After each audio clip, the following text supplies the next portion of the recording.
అందరికీ నమస్కారాలు. ఈరోజు అతి ముఖ్యమైన సబ్జెక్ట్ ఇది. విశాఖపట్నం స్టీల్ RINL నిన్న కేబినెట్లో కేంద్ర ప్రభుత్వం 11,440 కోట్ల రూపాయల ప్యాకేజీ ఇచ్చారు. దీనికి కేంద్రానికి మనస్ఫూర్తిగా ప్రత్యేకంగా ప్రధానమంత్రి నరేంద్ర మోడీ గారికి ధన్యవాదాలు తెలియజేస్తున్నాం. అదే మరిగా కేంద్రంలో ఉండే స్టీల్ మినిస్టర్ అయితే కుమారస్వామి గారు చాలా ఇంట్రెస్ట్, వారే కాకుండా ఆర్థిక శాఖ మంత్రి నిర్మలా సీతారామన్ గారు ప్రత్యేకంగా శ్రద్ధ పెట్టారు. అందరి యొక్క సమిష్టి కృషి వల్ల ఇది ఈరోజు సాధ్యమైంది. దీనికి నేను వ్యక్తిగతంగా NDA తరపున, ప్రభుత్వం తరపున కూడా, రాష్ట్ర ప్రభుత్వం తరపున కూడా మనస్ఫూర్తిగా అభినందిస్తున్నాం. ఇది రాష్ట్రానికి ఒక ఇంపార్టెంట్ పరిశ్రమనే కాకుండా ఒక సెంటిమెంట్. విశాఖ ఉక్కు ఆంధ్రుల హక్కు, దీనిపైన ఉద్యమాలు జరిగాయి, ప్రాణ త్యాగాలు చేశారు. ఒక్క విశాఖపట్నంలో ఉండే నగరవాసులే కాకుండా సమైక్య ఆంధ్రప్రదేశ్ మొత్తం ఆందోళన చేసి ఆ రోజు తెలుగు జాతి సాధించుకున్నటువంటి ఉక్కు ఫ్యాక్టరీ ఇది. అందుకని ఎప్పుడు కూడా ఈ ఉక్కు ఫ్యాక్టరీని కాపాడుకోవాలని అన్ని విధాల ప్రయత్నం చేస్తూ వస్తున్నాం. 1996లో ఇదే మాదిరిగా ఇండస్ట్రీ సిక్ అయింది. ఆ రోజు నేను ముఖ్యమంత్రిగా ప్రధానమంత్రి వాజ్పేయి గారితో మాట్లాడి 1,650 కోట్ల రూపాయలు ఆ రోజు ఈక్విటీ ఇచ్చి మిగిలినంత లోన్ కూడా తీసుకుని ఎక్స్పాన్షన్ కానీ అదే మరి దాన్ని స్ట్రీమ్ లైన్ చేశాం. అక్కడి నుంచి అంటే ఎప్పుడు ఈ యొక్క స్టీల్ ప్లాంట్కి ఇబ్బంది వచ్చినా ఆదుకునింది NDA ప్రభుత్వం. ఆ రోజు ఇక్కడుంది ముఖ్యంగా తెలుగుదేశం ప్రభుత్వం, ఇప్పుడు NDA ప్రభుత్వం. మళ్ళీ ఇలాంటి అనేక సమయాల్లో ముందుకు వచ్చి ఇవన్నీ చేశాం. గడిచిన 5 సంవత్సరాల్లో పూర్తిగా నిర్లక్ష్యం చేశారు. దానివల్ల కూడా చాలా ఇబ్బంది వచ్చింది. ఎన్నికల సమయంలో హామీ ఇచ్చాం. అదే సమయంలో ఈ స్టీల్ ప్లాంట్ని కాపాడుతామని చాలా స్పష్టంగా చెప్పి నేను ముఖ్యమంత్రి అయిన వెంటనే దీని మీద శ్రద్ధ పెట్టాం. అనేక మీటింగ్లు పెట్టాం. ఆ రోజు మీటింగ్లో ఎంపీగా ఉండే భరత్ గారు కూడా అక్కడికి రావడం, అక్కడ ఆయన కూడా రిప్రజెంట్ చేయడం. అదే మరిగా మేము ఒక మీటింగ్ కాదు, సిరీస్ ఆఫ్ మీటింగ్స్ జరిగాయి. ఒకరోజైతే రాత్రి 12:30 గంటలకు మీటింగ్ పెట్టాం. ఆ రోజు నిర్మలా సీతారామన్ గారు చాలా బిజీగా ఉండడం, మహారాష్ట్ర నుంచి లేట్ నైట్ రావడం. ఆ లేట్ నైట్ వస్తే కాదు, మళ్ళీ నేను వెళ్ళాలి కాబట్టి ఆ రాత్రి అర్ధరాత్రి కూర్చొని సమీక్ష చేశాం. ఏదేమైనా ఒక పట్టుదలతో పనిచేశాం, చిత్తశుద్ధితో ముందుకు పోయాం. 7 నెలలు దీనికి చేసిన ప్రయత్నాలు ఈరోజు ఫలించాయి. ప్రధానమంత్రి గారు దీనిపైన సానుకూలంగా స్పందించారు. ఒక మాటలో చెప్పాలంటే ఇది అసాధ్యం అనుకున్నది సాధ్యంగా అయ్యే పరిస్థితికి వచ్చింది. ఇది విశాఖపట్నం ప్రజల అభీష్టం, కార్మికుల యొక్క శ్రమ. దీన్ని మళ్ళీ కాపాడుకోగలిగాం, మళ్ళీ ట్రాక్లో పెట్టగలిగాం. ఈరోజు 11,440 కోట్ల రూపాయలు ఈ ఇండస్ట్రీని రివైవ్ చేయడానికి ఇవ్వడం అనేది అరుదైన అనుభవం. ఈ విషయం ప్రతి ఒక్కరూ గుర్తుపెట్టుకోవాల్సిన అవసరం ఉంది. అదే సమయంలో నేను విశాఖపట్నంలో పనిచేసే కార్మికులకు అందరికీ విజ్ఞప్తి చేస్తున్నా, మనందరి బాధ్యత, మన మీద పెట్టుకున్న నమ్మకాన్ని మనం కాపాడుకోవాల్సిన బాధ్యత మన మీద ఉంది. నేను ఆ రోజు కూడా చాలాసార్లు చెప్పాను, ఈ ఫ్యాక్టరీని మళ్ళీ రివైవ్ చేస్తాం, మంచి ప్రొఫెషనల్ మేనేజ్మెంట్ పెట్టుకుంటాం, దీనికి కావలసిన వనరులన్నీ కూడా ఐరన్ ఓర్ అవన్నీ కూడా ఏ విధంగా సమీకరించాలో సమీకరించుకుంటాం. ఎన్ఎండిసి ఏ విధంగా చేయాలని అన్ని వర్కౌట్ చేస్తాం. వర్కౌట్ చేసి దీన్ని ఒక బలమైన సంస్థగా తయారు చేయడానికి ముందుకు పోతారు ఒక హామీ ఇచ్చాం. 20,000 ఎకరాలు ల్యాండ్ ఉంది, పెద్ద ఆస్తిది. ఎక్కడ ఏ స్టీల్ ప్లాంట్ కూడా ఇంత పెద్ద ల్యాండ్ ఉండడం ఎక్కడా జరగలేదు. విలువైన ల్యాండ్ ఉంది.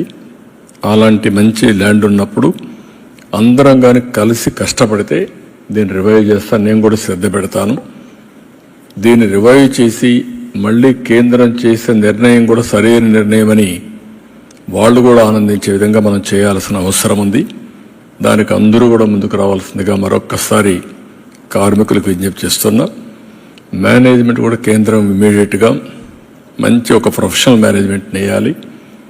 సమర్థుడిని తీసుకురావాలి సీఈఓగా. తీసుకొచ్చి దాన్ని ఏ విధంగా చేయాలో అన్ని చేయడానికి ముందుకు పోతాం. ఈరోజు మీరందరూ ఒకసారి చూస్తే 7 నెలలు అసాధ్యమైన పనులన్నీ కూడా చేసుకుంటూ వచ్చాం. నేను కూటమి ఎన్డీఏ ఎలక్షన్ మేనిఫెస్టోలో నేను చాలా స్పష్టంగా చెప్పాను. ఏదైతే ఎలక్షన్ మేనిఫెస్టోలో చేసిన పనులన్నీ కూడా చెప్పిన అన్నీ కూడా ఒకటి చేసుకుంటూ వచ్చాం. అమరావతి ఏకైక రాజధాని చెప్పాం. అమరావతికి 15,000 కోట్ల రూపాయలు కేంద్రం ఈఏపీ ప్రాజెక్టుల ద్వారా డబ్బులు ఇప్పించారు. అదే సమయంలో అవన్నీ కూడా గ్రౌండ్ అయ్యే పరిస్థితికి వచ్చింది. ఇంకొక పక్క పోలవరం పూర్తిగా నిర్వీర్యమైపోయినటువంటి పోలవరానికి 12,000 కోట్ల రూపాయలు డబ్బులు 12,157 కోట్లు ఇచ్చారు. రేపు మళ్ళీ దానికి డయాఫామ్ వాల్ ఫౌండేషన్ వేసే పరిస్థితికి వచ్చాం. ఏదైతే ల్యాండ్ ఇవ్వకుండా గడిచిన ప్రభుత్వం నిర్లక్ష్యం చేసిన దానికి రైల్వే జోన్ రాకుండా పోయే పరిస్థితికి వచ్చింది. వచ్చిన వెంటనే వాళ్ళకు అవసరమైన ల్యాండ్ ఇచ్చాం, క్లారిటీ ఇచ్చాం, పర్సూ చేశాం. రైల్వే జోన్ కూడా మొన్నే ప్రధానమంత్రి గారు ఫౌండేషన్ వేసే పరిస్థితికి వచ్చారు. ఇలాంటి మీరు చూసినప్పుడు ఎప్పుడూ జరగని పనులన్నీ కూడా మనం చేసుకుంటూ వచ్చాం. 7 నెలలు 4 లక్షల కోట్ల రూపాయల పెట్టుబడులకు ఒప్పందాలు జరిగాయి.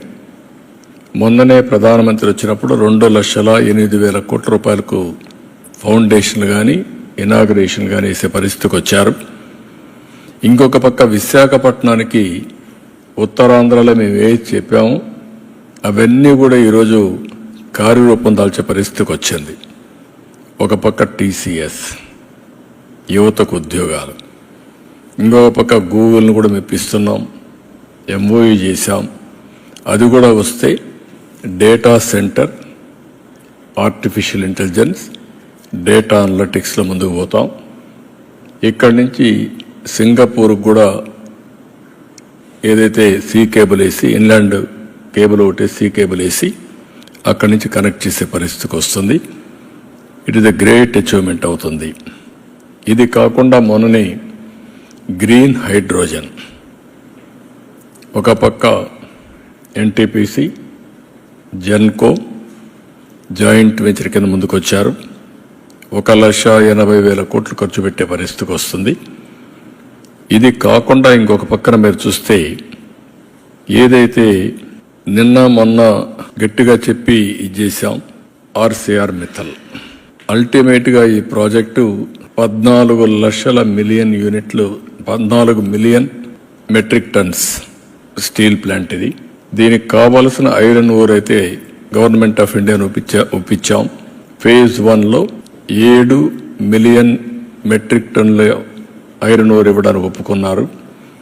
అది కూడా పిట్ హెడ్ దగ్గర పైపులేసి స్లర్రీ రూపేణ తీసుకొస్తున్నారు.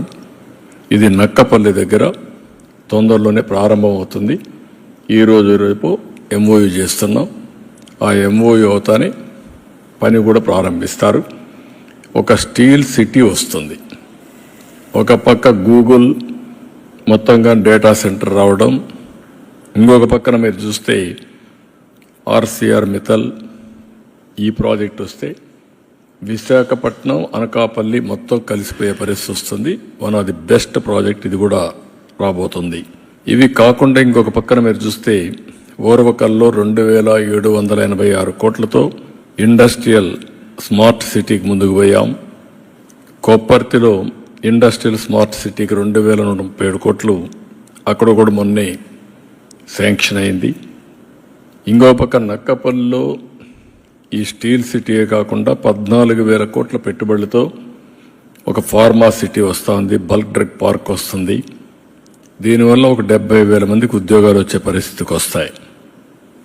ఇలాంటివన్నీ కూడా మీరు ఒకసారి చూసినప్పుడు ఇంకొక పక్కన మీరు చూస్తే ఒక 55,000 కోట్ల రూపాయలతో నేషనల్ హైవేస్ అన్నీ కూడా రాబోయే 2-3 సంవత్సరాల్లో పూర్తి చేస్తున్నాం. ఇది కాకుండా ఔటర్ రింగ్ రోడ్డు ఉంది, అది కూడా వస్తే నేను వారిని కోరింది ఏంటంటే 8 లేన్ రోడ్డుకే శాంక్షన్ చేయమన్నాం.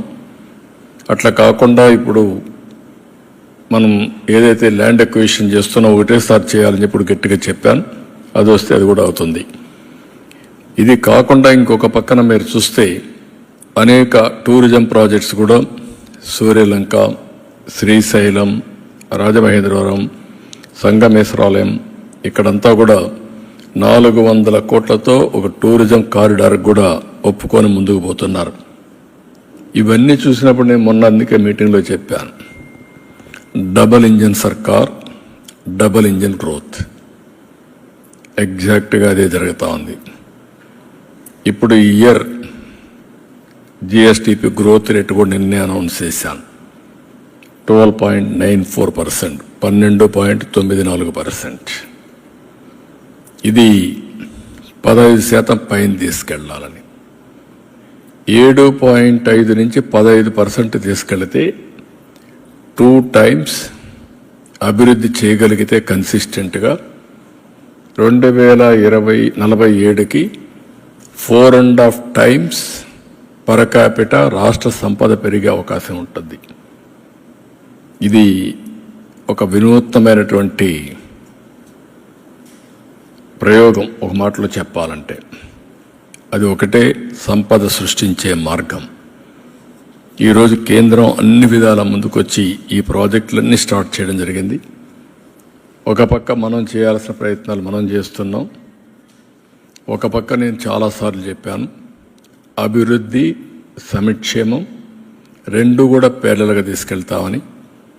అభివృద్ధి జరగాలి, డెవలప్మెంట్ వల్ల సంపద సృష్టించబడుతుంది, సృష్టించిన సంపద వల్ల ఆదాయం పెరుగుతుంది, పెరిగిన ఆదాయం వల్ల మళ్ళా కొంత డబ్బుల్ని అభివృద్ధి ఖర్చు పెట్టి ఎక్కువ డబ్బుల్ని మన సంక్షేమానికి ఖర్చు పెట్టే పరిస్థితి వస్తుంది.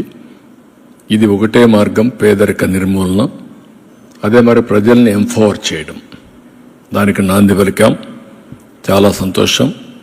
9-7 నెలల్లో మేము అనుకున్న ప్రయత్నాలన్నీ 1 by 1 సఫలీకృతం అవుతున్నాయి. ఇది ఒక విధంగా చెప్పాలంటే అసాధారణం అనుకున్నటువంటి కార్యక్రమాలను చేపట్టాం. 7 నెలలకు మునుపు ఎటు చూసినా చీకటి. నాకు ఆ రోజు చూస్తే నేను చాలాసార్లు మీ అందరికీ చెప్పాను, నేను 4వసారి ముఖ్యమంత్రి, 3 సార్లు నాకు ఇన్ని ఇబ్బందులు కనిపించలేదు. ఎటు చూసినా విధ్వంసమైన వ్యవస్థలు, ఆర్థికంగా ఎలాంటి వెసులుబాటు లేని ఆర్థిక వ్యవస్థ, అన్ని వ్యవస్థల్లో డబ్బులన్నీ కూడా ఎక్కడికక్కడ డైవర్ట్ చేసి మిస్యూజ్ చేసి కనీసం కేంద్ర పథకాలు కూడా నిర్వీర్యమైపోయినాయి. ఇప్పుడు అవన్నీ కూడా లైన్లో పెడుతున్నాం. ఇంకొక 4-5 నెలల్లో ఇవన్నీ లైన్లో పెట్టి మళ్ళీ గాడి తప్పిన పరిపాలన ఘాట్లో పెట్టడమే కాకుండా ఏ విధంగా ముందుకు తీసుకుపోవాలో తీసుకుపోతాం. ఇన్వెస్టర్స్లో కూడా ఒక నమ్మకాన్ని కలిగించాల్సిన అవసరం ఉంది. ఇప్పటికీ ఒక నమ్మకాన్ని కలిగిస్తున్నాం, ఇంకా నమ్మకాన్ని కలిగించాలి. ఆ నమ్మకాన్ని కలిగించి మళ్ళీ 20 లక్షల ఉద్యోగాలు కల్పిస్తా ఉన్నాం. ఒక పక్క ఉండే ఉద్యోగాలను కాపాడాలి. అదే విశాఖపట్నం స్టీల్ ప్లాంట్లో మీరు చూస్తే దగ్గర ఈ స్టీల్ ప్లాంట్ కానీ సిక్ అయితే చాలా సమస్యలు వస్తాయి. కాబట్టి ఒక పక్క దీన్ని కాపాడుకుంటూనే ఇంకొక పక్కన 20 లక్షల ఉద్యోగాలకు ఏమేమి కావాలన్నా అవన్నీ వర్కౌట్ చేస్తున్నాం. ఇవన్నీ కూడా రాబోయే రోజులు ఇంకా మెరుగైన ఫలితాలు వస్తాయని చెప్పి తెలియజేస్తూ కేంద్రాన్ని ప్రత్యేకంగా ప్రధానమంత్రి గారికి అభినందనలు, ధన్యవాదాలు. మీరు ఎన్డీఏ ప్రభుత్వం ఇక్కడ ఏదైతే పెట్టుకున్నామో ఆ నమ్మకాన్ని మీరు ఒక మాటలో చెప్పాలంటే ఎన్డీఏ ప్రభుత్వం ఇచ్చిన హామీని నిలబెట్టుకోవడానికి మీరు ముందుకొచ్చి అన్ని విధాలా సహకరించారు. దానికి అభినందనలు, ధన్యవాదాలు. Thank you. స్టీల్ ప్లాంట్ ప్రవీకరణ సమస్య రాదు. ఇప్పుడు రివైవల్ ప్యాకేజ్ ఇచ్చినాక మనం చేయాల్సిన పని, దీన్ని ఏదో ఇచ్చారు కాబట్టి మేము మా ఇష్ట ప్రకారం చేస్తామంటే ఎవరైనా సరే హెల్ప్ చేస్తారు. నేను అందుకే చాలాసార్లు చెప్తున్నాను, కేంద్రానికి చాలా రాష్ట్రాలు ఉన్నాయి. ఆంధ్రప్రదేశ్లో మనకు ఒకే స్టీల్ ప్లాంట్. మనం కూడా కష్టపడకుండా దీన్ని రివైవ్ చేయకుండా అడుకొక్కసారి మీరు చేయాలి అని చేస్తే ఇది tax payers money. Tax payers money సమర్థవంతంగా మనం ఉపయోగించుకోవాలి. కేంద్రం చేసే నిర్ణయాలు కానీ, ప్రాపర్ సీఈఓని పెట్టడం కానీ, అందరూ కలిసి సమర్థవంతంగా పనిచేయడం కానీ ఈరోజు మీరు చూశారు. ఆర్సీఆర్ మిత్తల్ 14 మిలియన్ మెట్రిక్ టన్తో స్టీల్ ప్లాంట్ పెడతానంటున్నాడు. 1,50,000 నుంచి 1,70,000 కోట్ల రూపాయలు అవుతుంది. ఒక స్టీల్ సిటీయే కడతా ఉంటున్నాడు. ఇది ఎంత మొత్తం కలిసి 2 మిలియన్ 3 మిలియన్ అనుకుంటా. టోటల్ ఇన్స్టాల్డ్ కెపాసిటీ 7.3 మిలియన్ యూనిట్లు. ఇప్పటి వరకు 3నే రన్ అయ్యేది. ఇప్పుడు రెండు ఫర్నేసులు రన్ అవుతున్నాయి. మొన్న 1,600 కోట్లు ఇచ్చిన తర్వాత 2 ఫర్నేసులు, అంత మునుపు ఒకటి కూడా లేదనుకుంటా. కొన్ని రోజులు ఆగిపోయింది. షట్ డౌన్ చేసే పరిస్థితికి వచ్చినప్పుడు 2 చేసి అక్కడి నుంచి స్టార్ట్ చేశారు. ఆ 1,650 కోట్ల రూపాయలు ఇమీడియట్గా ఇచ్చారు. కాబట్టి మళ్ళీ ఐరన్ ఓర్ అప్పిప్పించారు. రాష్ట్ర ప్రభుత్వం కట్టవలసిన పవర్ ఛార్జెస్ కూడా మేము అడగకుండా వాయిదా వేసుకుంటా వచ్చాం. నెలకు 80 కోట్ల రూపాయలు పవర్ ఛార్జెస్ అవుతాయి. ఈ 4-5 నెలలు వాళ్ళు కట్టడం లేదు. నీటి ఛార్జీలు కూడా కట్టడం లేదు మున్సిపాలిటీకి. అది కూడా వాయిదా వేసాం. ఇంకా ఎప్పటి వరకు వాయిదా వేయాలని చూడాలి. కేంద్రం ఏ విధంగా వస్తారు. మేము కూడా సిద్ధపడ్డాం. ఎందుకు సిద్ధపడ్డాం? అక్కడుండే ఎంప్లాయ్మెంట్ దెబ్బతినకుండా ఉండాలని సిద్ధపడ్డాం. సిద్ధపడినప్పుడు అక్కడ ఉండే ఎంప్లాయీస్ కూడా, ఎంప్లాయీసే కాదు, మేనేజ్మెంట్, ఎంప్లాయీస్, కేంద్రం, రాష్ట్రం బాధ్యతతో ప్రవర్తించాలి. పబ్లిక్ మనీని మిస్యూజ్ చేయడానికి మనకి ఎవరికి ఆ రైట్ లేదు. సిక్ అవుతుంది, ఎప్పుడు ఇట్నే ఉంటుంది, మేము ఇట్నే రన్ చేస్తాం, మీరు ఇవ్వాలి, ఇది మా రైట్, అది కరెక్ట్ కాదు. మనం దాన్ని ఒక సెంటిమెంట్, ఆ సెంటిమెంట్ చెప్పాం. ఆ సెంటిమెంట్ చెప్పి తెచ్చిన తర్వాత దీన్ని మాట కూడా ఇచ్చాం. మేము ఏమని ఇచ్చాం? దీన్ని రివైవ్ చేస్తాం, మేము సహకరిస్తామని. అందరూ కూడా సహకరించాలి. సహకరించి దీన్ని రివైవ్ చేయాల్సిన బాధ్యత మనందరిపైన ఉంది. ఉద్యమాలు చేయడం కాదు, ఉద్యమాలు జయప్రదమైనాయి. ఇప్పుడు మనం అనుకుని సాధించాం. సాధించిన తర్వాత ఉద్యమ స్ఫూర్తితో పనిచేయాలి ప్రతి ఒక్కరు కూడా. ఒక్క ఎంప్లాయీస్ పనిచేస్తేనే సాధ్యం కాదు. మేనేజ్మెంట్ సరిగా లేదనుకోండి, ఉద్యోగస్తులు పనిచేసే లాభం ఏంటి? మిస్మేనేజ్మెంట్ ఉంటే. కాబట్టి ఇక్కడ పెట్టాల్సింది సమర్థవంతమైన మేనేజ్మెంట్ తీసుకురావాలి, నిర్వహణ సమర్థవంతంగా చేయాలి. దేశంలో ఇదేం కొత్త కాదు. 300 మిలియన్ మెట్రిక్ టన్నులు స్టీల్ ప్లాంట్స్ రావాలని చెప్పి ప్రధానమంత్రి గారు కోరుకుంటున్నారు. అలాంటప్పుడు ఇది 7.3. ఇది పక్కనే మనకు ఒక 14 మిలియన్ మెట్రిక్ టన్నులు స్టీల్ ప్లాంట్ వచ్చే పరిస్థితి వస్తుంది. ఇవన్నీ వచ్చినప్పుడు మీలో కూడా ఆ స్పిరిట్ రావాలి, ఆ స్ఫూర్తి రావాలి. That is where they have to work it out. All of us has to work as a team. అది టీమ్గా వర్క్ చేసి సాధిస్తాం.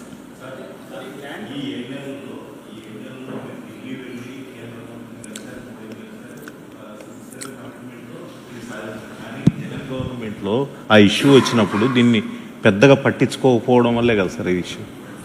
నేనేమంటానంటే ఒక్కొక్కరు కొన్ని ప్రాధాన్యతలు ఉంటాయి.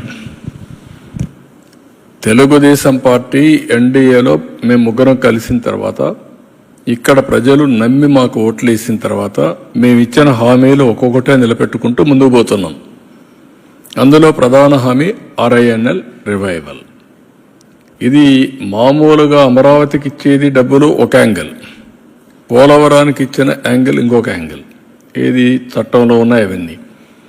ఇది సిక్ అయ్యే పరిస్థితికి వచ్చినప్పుడు దానికి రివైవల్ ప్యాకేజ్ ఇవ్వడం అనేది చాలా ముఖ్యం. దానికే నేను మనస్ఫూర్తిగా అభినందిస్తాను.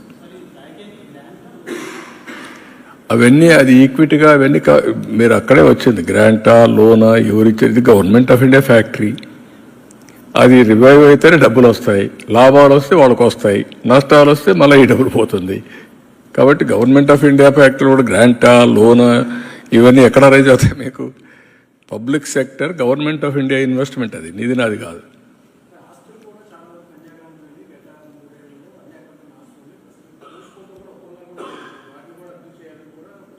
ఏది?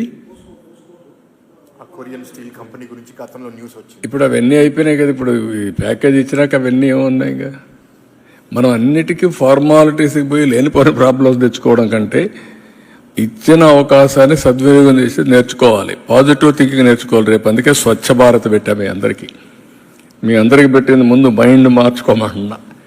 మీ స్వచ్ఛత మైండ్లో నుంచి ప్రారంభం కావాలి. తర్వాత మీ బాడీలో నుంచి ప్రారంభం కావాలి. మీ ఇంట్లో నుంచి ప్రారంభం కావాలి. మీ పరిసరాల్లో చేయాలి. తర్వాత మీరు పనిచేసే ప్లేస్లో స్టార్ట్ కావాలి. అప్పుడే స్వచ్ఛత వస్తుంది. మన ఆలోచన బుర్రగానే చెడిపోయింది అనుకో, ఎంచోపైన రంధ్రాలు ఎట్ట పెట్టాలని ఆలోచిస్తే రంధ్రాలే కనపడొస్తాయి. అది మానేయండి. ఇంకా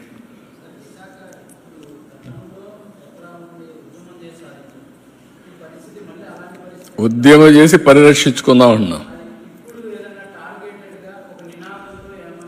నేను అదే చెప్తున్నా. ఇది విశాఖ ఉక్కు ఆంధ్రుల హక్కు. ఇప్పుడు విశాఖ ఉక్కు ఆంధ్రుల సెంటిమెంట్. అదే మాదిరిగా దీన్ని కాపాడుకోవడానికి ఈరోజు అందరం కలిసి పనిచేశాం. కేంద్రం సహకరించింది. ఇప్పుడు ఒక ఉద్యమ స్ఫూర్తితో పనిచేద్దాం. ఎక్కడ తప్పు జరిగినా కరెక్ట్ చేద్దాం. కరెక్ట్ చేసి ప్రైవేట్ వాళ్లే కాదు పబ్లిక్ సెక్టర్లో కూడా సంపద సృష్టించగలదా నిరూపిద్దాం. మనమేమి, అందుకే నేను చాలాసార్లు చెప్పాను, దీన్ని ఏ విధంగా చేయాలన్న అవసరమైతే ఇంకా దీన్ని ఎట్లా ముందు తీసుకుపోవాలని ఆలోచిద్దాం. అందరిలో స్ఫూర్తిని తీసుకొద్దాం, ఐకమత్యం తీసుకొద్దాం, భావితరాలకు ఆదర్శంగా చేద్దాం. Will work it out. నేను కూడా దీని మీద ఇన్వాల్వ్ అవుతాను. అదే ముఖ్యమంత్రిగా నాకు కూడా ఒక బాధ్యత ఉంది. కేంద్రాన్ని మెప్పించి ఈరోజు 11,400 కోట్లు తీసుకొచ్చినప్పుడు ఏ హామీ అయితే ఇచ్చామో ఆ హామీని నిలబెట్టుకోవడానికి నేను కూడా ఆ దిశగా ఆలోచించాలి. అది రివైవ్ అయినప్పుడే ఆ నమ్మకం నిలబెట్టుకున్నట్టు అవుతుంది. నేనేమంటానంటే ఎవ్వరికి సమాధానం అంటే ఇప్పుడు గవర్నమెంట్ ఆఫ్ ఇండియాలో ఏమైందంటే మన రాష్ట్రంలో ఉండే ప్రాజెక్టు కూడా ఒక మైనింగ్ ఉంది, మేజర్ మైనింగ్. అది కూడా నేను ఇవ్వడానికి ఎవరికంటే వాళ్ళకి ఇవ్వడానికి వీలు లేదు. అది కూడా పబ్లిక్ ఆక్షన్లోనే పార్టిసిపేట్ చేసి వేయాలి. దానికి కారణం ఏంటి? ఇంతవరకు మీరంతా కూడా ఎక్కడికక్కడ లాలోచీపడి అమ్మేస్తున్నారు. ట్రాన్స్పరెన్సీకి రావాలి. ఆ ట్రాన్స్పరెన్సీ రావాలంటే ఓపెన్ ఆక్షన్ వేస్తేనే ఎవరు కావాలంటే వాళ్ళు పాడుకోవచ్చు. ఇప్పుడు ఆ ఓపెన్ ఆక్షన్లో ఎవరు పాడుతున్నాం? NMDC, even mining corporation of Andhra Pradesh, private, public అందరూ పోటీ పడుతున్నారు. పోటీ పడి మళ్ళా వీళ్ళకి మైన్ ఇస్తున్నారు. ఇప్పుడు మీరు చెప్పినట్టు కేంద్రంలో 11,400 కోట్లు ఎవరి డబ్బులు? ఇది కేంద్రం డబ్బులే కదా. ఏదో ఒక విధంగా మీకు డబ్బులు ఇచ్చారు కదా. దానికి దీనికి సంబంధం ఏంటి? ఒక పాలసీ పెట్టుకున్నప్పుడు ఆ పాలసీని చేస్తున్నప్పుడు కాదు నా కోసమే పాలసీ మారుస్తామంటే ఎక్కడ మారుస్తారు? వాళ్ళు ఇది ఇప్పుడు వచ్చింది కాదు, సమర్థవంతంగా పనిచేయడం కోసం ఒక పాలసీ తీసుకున్నారు. ఇప్పుడు RCR మిత్తలు పెట్టాడు. వాళ్ళకు కూడా ఓపెన్ మార్కెట్ ప్రకారమే ఇస్తున్నారు. ఆ ఓపెన్ మార్కెట్లో ఏ ఐరన్ ఓర్ అయితే ఇస్తారో అది కూడా వీళ్ళకి ఇస్తారు. ఎందుకు మనం కంపీట్ చేయకూడదు? మనకు 20,000 ఎకరాలు మీకు ఫ్రీగా ఇచ్చాం. ఎప్పుడో పెట్టిన ప్లాంట్ ఇది. ఎందుకు మనం వాళ్ళతో పోటీ పడలేం? ఎందుకు కంపీట్ చేయలేం? That is the spirit you have to take. వాళ్ళకేది ఫేవరబుల్గా ఇవ్వడాలి కదా ఐరన్ ఓర్. వాళ్ళకు అట్లా ఇస్తారు, మనకు అదే ఇస్తున్నారు. ఇచ్చినప్పుడు సేమ్ రేటుకి వచ్చినప్పుడు ఎందుకు మనం కంపీట్ చేయకూడదు అంటా నేను. కంపీట్ చేయాలి. That is where I'm asking.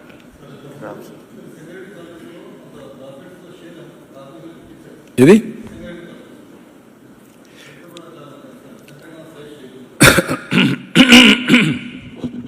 చాలా మోడల్స్ ఉన్నాయి. అక్కడ ఇచ్చింది అది డిఫరెంట్ అకేషన్. ఇక్కడ మెయిన్గా మేనేజ్మెంట్ రావాలి, తర్వాత ప్రాఫిట్స్ వచ్చినప్పుడు ఏం చేయాలో ఆలోచించాలి. అక్కడ నేను చేసింది అప్పట్లో దగ్గర 25 years బ్యాక్ అనుకోండి, 20 years back, 25 years almost all 95-2000 మధ్యలో చేశాను. ఆల్మోస్ట్ ఆల్ క్లోజ్ అయిన ఫ్యాక్ట్ ఇది సింగరేణి కాలరీస్. 1,00,000 మంది ఉద్యోగస్తులు, 1,00,000 మంది ఉద్యోగస్తులు, యూనిట్ క్లోజ్ అయిపోయింది. ఇంకెవ్వరు రివైవ్ చేయారంటే ఐ సెడ్ నో. నేను అప్పుడు ఇవన్నీ ఎగ్జామిన్ చేసి దెన్ నేను ఒక పాలసీ ఇచ్చాను. వాళ్ళకి జీతాలు ఇచ్చేది ఇస్తాం, ప్రాఫిట్లో 25% 33% కార్మికులకు డబ్బులు మళ్ళా తిరిగి ఇస్తామని చెప్పి పెట్టాను. 1/3 25% ఆ ప్రాంతాల్లో. దాంతో స్పిరిట్ పెరిగింది, బాధ్యత వచ్చింది, మంచి ఎండీలు వేసాను, లాభాలు వచ్చాయి. అక్కడి నుంచి రివైవ్ అయింది. ఈరోజు సింగరేణి కాలరీస్ ఒక బలమైన వ్యవస్థగా తయారయ్యే పరిస్థితి వచ్చింది. ఆ ఒక్క నిర్ణయం, ఆ నిర్ణయంలో లాభాలతోనే కాదు, లాభాలు తీసుకొచ్చే మేనేజ్మెంట్ ఇచ్చాం, స్ట్రెంగ్త్ని ఇచ్చాం, మానిటర్ చేశాం. అందుకే మీరు జ్ఞాపకం పెట్టుకోవాల్సింది, ఒకసారి యాక్సిడెంట్ అయింది. నేను సింగరేణి కాలరీస్కి వెళ్ళాను. మా సెక్యూరిటీ అన్నారు మీరు లోపల పోవడానికి లేదని, అండర్ గ్రౌండ్ మైన్. నేను ఎక్కడైతే యాక్సిడెంట్ జరిగిందో అక్కడ దాకా పోయాను. మా వాళ్ళు అబ్జెక్ట్ చేశారు. ఐ సెడ్ నో, లేదు సార్ లూజ్గా ఉంది, ఏదైనా పడిపోతుందేమో, మీ లైఫ్ ఈజ్ ఇంపార్టెంట్, మీ security is important. I said no. నేను కాన్ఫిడెన్స్ క్రియేట్ చేయాలి నా వర్కర్స్కి. వెళ్తానని చెప్పి వెళ్ళి చూసి బయట వచ్చిన తర్వాత ఫస్ట్ టైం ప్యాకేజ్ ఇచ్చాను. అంతవరకు ఎవ్వరు ఇవ్వాలి. అప్పట్లోనే 25 lakhs ఇచ్చాను. That is how we revived. కాబట్టి ఇవన్నీ కూడా ఒక నమ్మకాన్ని కల్పించే అడ్మినిస్ట్రేషన్ కార్మికుల్లో కానీ అందరిలో ఇచ్చాం. అదే మరి దీనికి కూడా ఇంకా ఇన్నోవేటివ్ పాలసీస్ ఉంటే will work it out all policies చేసి ఫైనల్గా యా అన్ని ఆల్మోస్ట్ ఆల్ మీరు చూస్తే అన్ని నిర్ణయాలు కూడా ఈ 6-7 నెలల్లో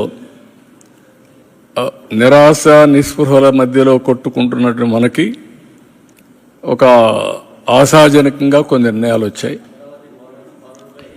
ఇది విశాఖపట్నం రైల్వే జోన్ అన్నీ కూడా ఇంకా రాబోయే రోజులు కూడా ఇంకా సాధించాల్సి చాలా ఉంది. Will work it out. Thank you.